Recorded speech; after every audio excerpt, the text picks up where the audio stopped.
Enzymes, second part. Factors affecting enzyme action. The measurement of the velocity or rate of enzyme action is known as turnover number or kinetic constant K3.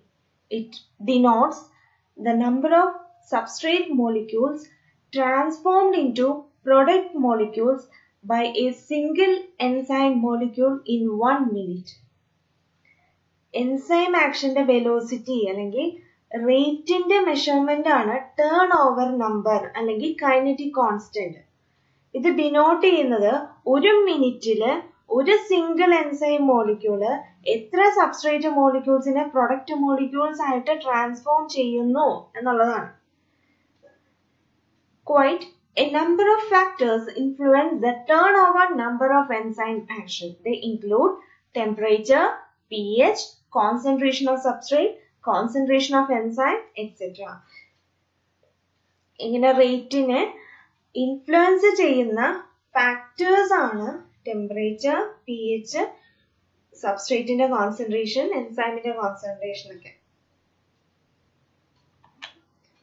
Effect of temperature. Enzyme catalyzed reactions are sensitive to changes in temperature. Usually, the velocity and the rate of enzyme action increase with the increase in temperature of the medium. This is because rise in temperature increases the average kinetic energy and the reaction velocity of the enzyme molecule. സാധാരണ temperature കൂടുന്നതിനനുസരിച്ച് എൻസൈമിന്റെ റേറ്റും കൂടുകയാണ് ചെയ്യുന്നത്. കാരണം temperature കൂടുമ്പം average kinetic energy increase ചെയ്യും. The temperature at which the rate of enzyme action is maximal is called optimum temperature. Enzyme action maximum ആവുന്ന temperature ആണ് optimum temperature. The optimum temperature range for animal enzyme is between 20 degrees Celsius to 45 degrees Celsius. 20 degrees Celsius മുതൽ 45 degrees Celsius വരെയാണ് ആനിമൽസിന്റെ optimal temperature enzyme actionന്റെ. For plant enzymes, it is between 40 degrees Celsius to 60 degrees Celsius. Plant enzymes ആണെങ്കിൽ 40 to 60 degrees Celsius ആണ് optimal temperature. An extreme temperature beyond this will inactivate the enzyme. A number of enzymes are inactivated on cooling and are destroyed at a temperature close to 0 degrees Celsius. Even though most enzymes are thermolabile, some are thermostable. Example, adenylate kinase. ഈ optimum ടെമ്പറേച്ചറിൽ കൂടുതലാണെങ്കിൽ enzymes inactivate ആയി പോകും. ഇനി ചില enzymes cool ചെയ്താലായിരിക്കും inactivate ആയി പോകുന്നത്. ഇനി അഡിനിലേറ്റ് കൈനേസ് എന്നൊക്കെ പറയുന്ന എൻസൈംസ് 100 ഡിഗ്രി സെൽഷ്യസ് വരെ ആക്ടിവിറ്റി കാണിക്കുന്ന എൻസൈംസ് ആണ്. Effect of hydrogen ion concentration അല്ലെങ്കിൽ pH. The pH of the medium determines the net charge of the amino acid residue of the enzyme, especially that of the functional group of the active center. This net charge in turn facilitates the binding and catalytic conversion of the substrate. മീഡിയത്തിന്റെ pH എൻസൈമിന്റെ amino acid റെസിഡ്യൂവിന്റെ ചാർജിനെ determine ചെയ്യും, especially active സൈറ്റിലുള്ള functional ഗ്രൂപ്പിനെ. All enzymes are more active at an optimum pH rate. Any change in the pH value to either side results in slowing down of the enzyme action. എല്ലാ എൻസൈംസും കൂടുതൽ active ആവുന്നത് എപ്പോഴാണ്? Optimum pHലായിരിക്കും. ഈ pH ന്ന് വ്യത്യാസമായാൽ enzyme action slow ആയിരിക്കും.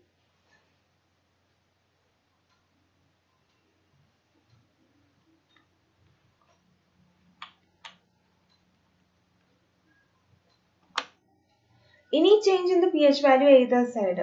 അതായത് മിക്കവാറും cellular എൻസൈംസിന്റെയും optimal P H എന്ന് പറയുന്നത് ന്യൂട്രൽ വാല്യൂവിനോട് അടുത്തായിരിക്കും. എക്സ്ട്രീം ഹൈ അല്ലെങ്കിൽ ലോ പി എച്ചില് എൻസൈംസ് ഡിസ്ട്രോയിഡ് ആയി പോകും. The effects of the concentration of enzymes. The velocity of enzyme action is directly proportional to the enzyme concentration, provided the concentration of the substrate is high and other conditions are optimal. Thus, the higher the number of enzyme molecules, faster the rate of the reaction catalyzed by them. Enzyme action velocity enzyme concentration directly proportional ആണ്. ഇപ്പോൾ സബ്സ്ട്രേറ്റിന്റെ കോൺസെൻട്രേഷനും high ആയിരിക്കണം, ബാക്കിയുള്ള conditions അതായത് ടെമ്പറേച്ചറും P എച്ചും ഒക്കെ ഒപ്റ്റിമലും ആയിരിക്കണം.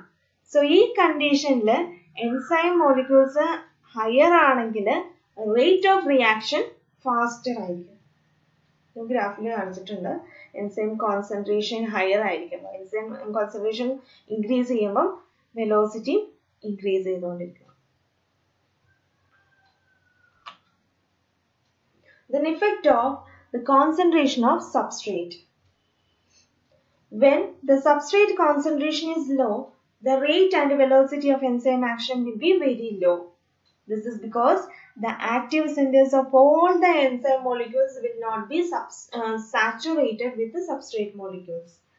Substrate concentration കുറവാണെങ്കിൽ rate of enzyme action കുറവായിരിക്കും. കാരണം എൻസൈമിന്റെ ആക്റ്റീവ് സൈറ്റില് സബ്സ്ട്രേറ്റ് വന്ന് ബൈൻഡ് ചെയ്യാതെ ഫ്രീ ആയിട്ട് ഇരിക്കുമായിരിക്കും.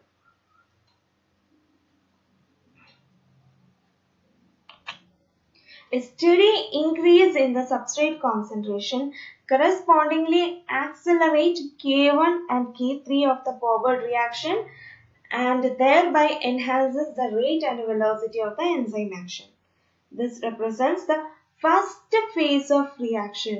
At this stage, the rate of enzyme action is directly proportional to the substrate concentration. This is called first order kinetics or first order reaction. Substrate concentration increase ചെയ്താൽ K1 ഉം K3 ഉം increase ചെയ്യും. അതായത് forward reaction rate constant ആണ് ഈ പറയുന്ന K1 ഉം K3 ഉം. ഇത് റിയാക്ഷന്റെ ഫസ്റ്റ് ഫേസ് ആണ് റെപ്രസെന്റ് ചെയ്യുന്നത്. ഈ സ്റ്റേജില് എൻസൈം ആക്ഷന്റെ റേറ്റ് സബ്സ്ട്രേറ്റ് കോൺസെൻട്രേഷനോട് ഡയറക്ട്ലി പ്രൊപ്പോർഷണൽ ആയിരിക്കും. ഇതിനാണ് ഫസ്റ്റ് ഓർഡർ കൈനറ്റിക്സ് അല്ലെങ്കിൽ ഫസ്റ്റ് ഓർഡർ റിയാക്ഷൻ എന്ന് പറയുന്നത്.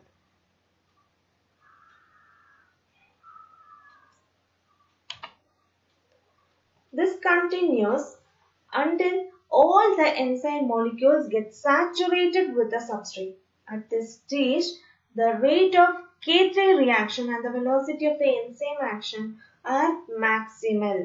This stage is called Vmax or maximum velocity.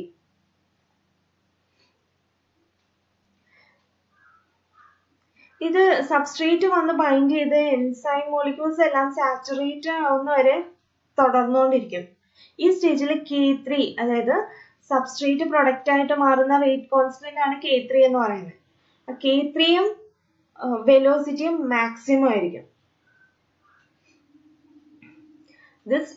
It represents the second phase of the reaction.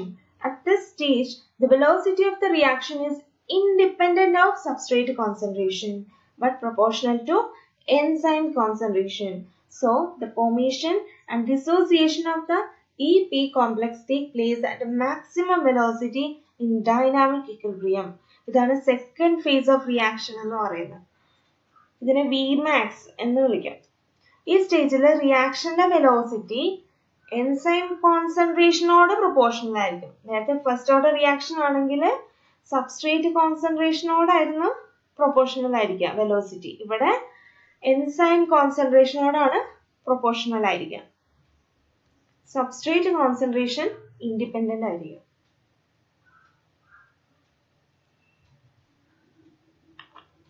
Any further increase in the substrate concentration will have no effect on the velocity of enzyme action. This is called zero order kinetics or zero order reaction. Thus, At optimum substrate concentration, the velocity of enzyme action exists in a steady state free from substrate concentration. വീണ്ടും നമ്മുടെ സബ്സ്ട്രേറ്റിന്റെ concentration കൂട്ടിക്കൊണ്ടിരുന്നാലും ഇത് വെലോസിറ്റിനെ ബാധിക്കത്തില്ല. ഇതിനെയാണ് zero order kinetics അല്ലെങ്കിൽ zero order reactions എന്ന് പറയുന്നത്. ഇവിടെ substrate ഉണ്ടെങ്കിലും എൻസൈമിന്റെ velocity ഒരു സ്റ്റഡി സ്റ്റേറ്റിലായിരിക്കും നിൽക്കുക. ഇതാണ് പറയുന്നത്. First order kinetics, substrate concentration increase ചെയ്തുകൊണ്ടിരിക്കുന്നു, ആക്റ്റീവ് സെന്റേഴ്സ് എല്ലാം സാച്ചുറേറ്റഡ് ആയിട്ട് ഇരിക്കും, Vmaxൽ എത്തും. Second order kinetics, then zero order kinetics ഉണ്ടോ സ്റ്റേബിൾ ആയിട്ട് നിൽക്കുവാണ്. Michaelis constant. The substrate concentration at which the velocity of a reaction is half of its potential maximum, half maximal half Vmax, is known as Michaelis constant, Km. ഇവിടെ കാണിച്ചിട്ട് നോക്ക്, Km എന്ന് പറയുന്നത് substrate concentration. എപ്പോൾ ഉള്ള substrate concentration? Vmax half ആവുമ്പോൾ ഉള്ള സബ്സ്ട്രേറ്റിന്റെ concentration ആണ് Km എന്ന് പറയുന്നത്. വെലോസിറ്റി Vmaxന്റെ പകുതി ആയിരിക്കുമ്പോഴുള്ള സബ്സ്ട്രേറ്റ് കോൺസെൻട്രേഷൻ ആണ് Michaelis കോൺസ്റ്റന്റ് Km എന്ന് പറയുന്നത്.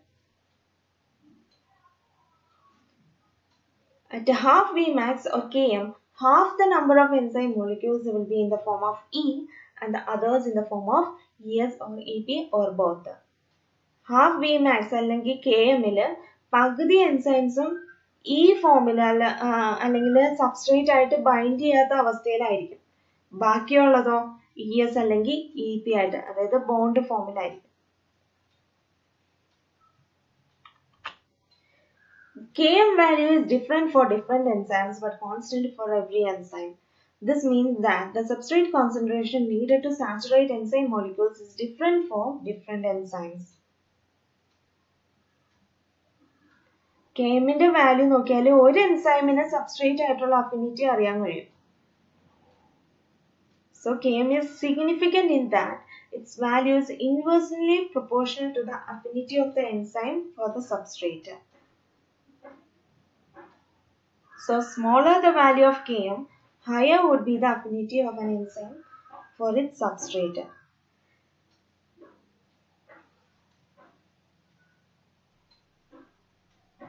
ഈ Km വാല്യൂ എന്ന് പറയുന്നത് ഓരോ എൻസൈം എടുത്തു കഴിഞ്ഞാലും ഡിഫറെന്റ് ആയിരിക്കും. പക്ഷെ ഒരൊറ്റ എൻസൈമിന് ഒരൊറ്റ Km വാല്യൂ ഉണ്ടാവത്തുള്ളൂ, കോൺസ്റ്റന്റ് ആയിരിക്കും. പിന്നെ ഈ Km വാല്യൂ എൻസൈമിന്റെ അഫിനിറ്റിയോട് ഇൻവേഴ്സ്ലി പ്രൊപ്പോർഷണൽ ആണെന്ന് പറയാം. So smaller the value of Km, higher would be the affinity of an enzyme for its substrate. The overall velocity of an enzymatic reaction can be determined by applying the equation V is equal to Vmax into S by Km plus S. അതിനകത്ത് V എന്താണ്, Vmax എന്താണ് നമുക്ക് നോക്കാം. V എന്ന് പറയുന്ന velocity, Vmax എന്ന് പറയുന്ന maximum velocity, then സബ്സ്ട്രേറ്റിന്റെ concentration S, then Km Michaelis constant. ഈ ഇക്വേഷന്റെ എൻസൈം റിയാക്ഷന്റെ ഓവറോൾ വെലോസിറ്റി നമുക്ക് അറിയാൻ കഴിയും. ഇതാണ് Michaelis Menten equation. Regulation of enzyme action. Enzyme action can be regulated positively or negatively by substances called enzyme regulators or enzyme modifiers.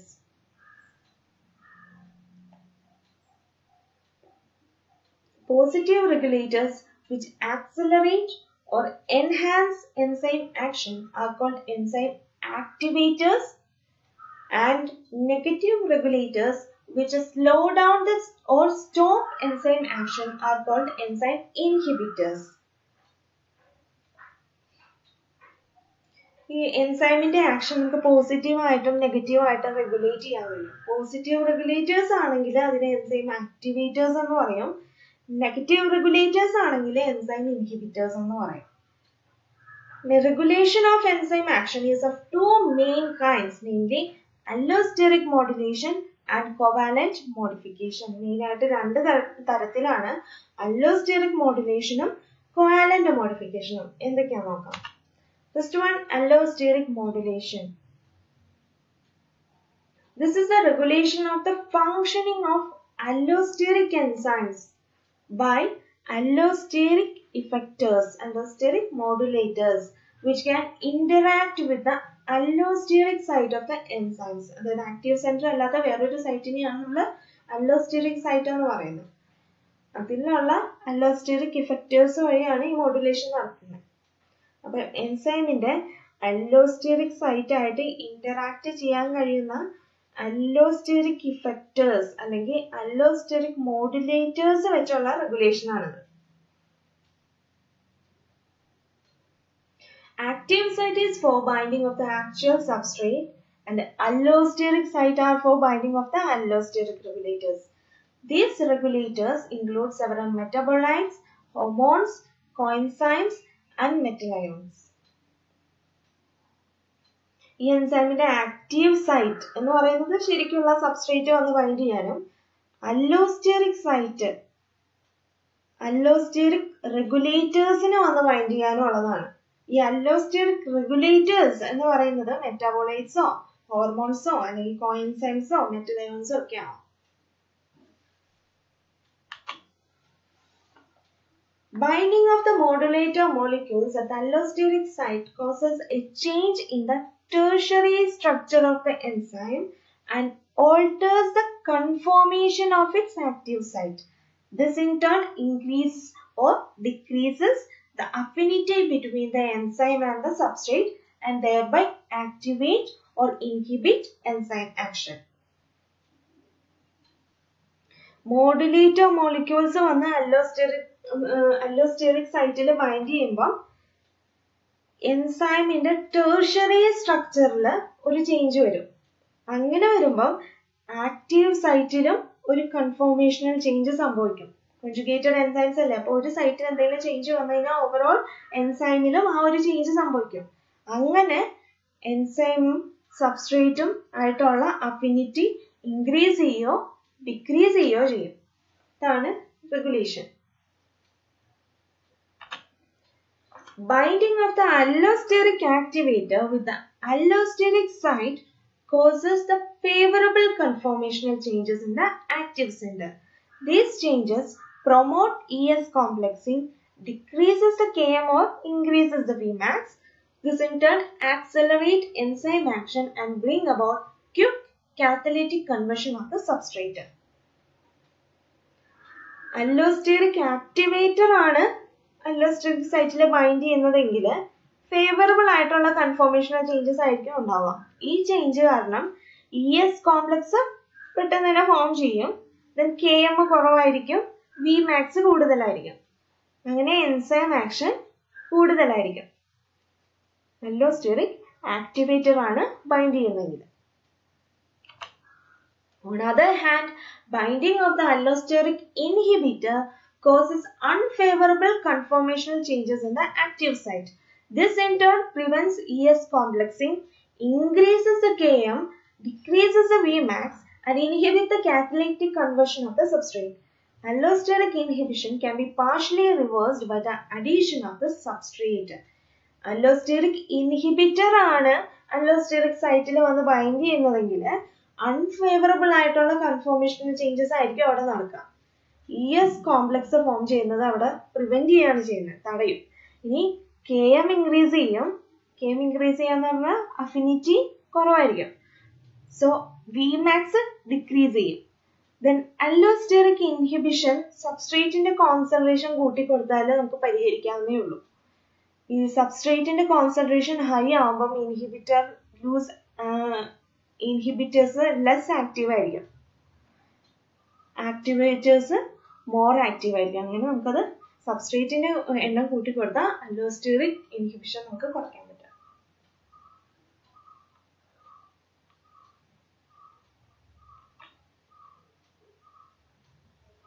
When the substrate concentration goes high, inhibitors become less active and activators become more active. Thus, allosteric modulation of enzyme action appears to be very significant in regulating the metabolic rate and also in controlling and coordinating metabolic pathways. For metabolic pathways in the control and coordination, allosteric modulation വളരെ ആവശ്യമാണ്. Then അടുത്തതാണ് covalent modification. This is a modification of enzyme action either by the addition of chemical group or atom to an enzyme molecule through covalent bonding or by the removal of chemical group or atom from an enzyme by cleaving a covalent bond. അപ്പോൾ covalent bond വഴി ഒരു chemical ഗ്രൂപ്പിനെ add ചെയ്തോ remove ചെയ്തോ enzyme ആക്ഷനെ modify ചെയ്യുന്ന രീതിയാണ് ഈ covalent modification എന്ന് പറയുന്നത്. എക്സാമ്പിൾ ആണ് phosphorylation, ഡീഫോസ്ഫോറിലേഷൻ, അഡിനൈലേഷൻ, deadenylation, etc. are the process commonly involved in the covalent modification.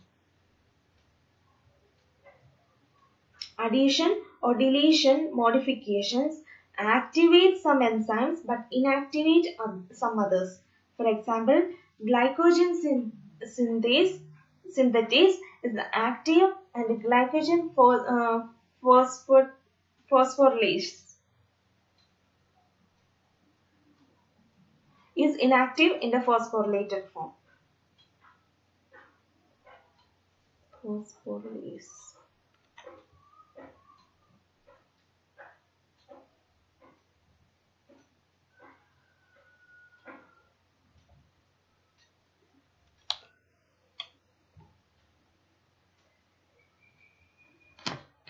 Okay.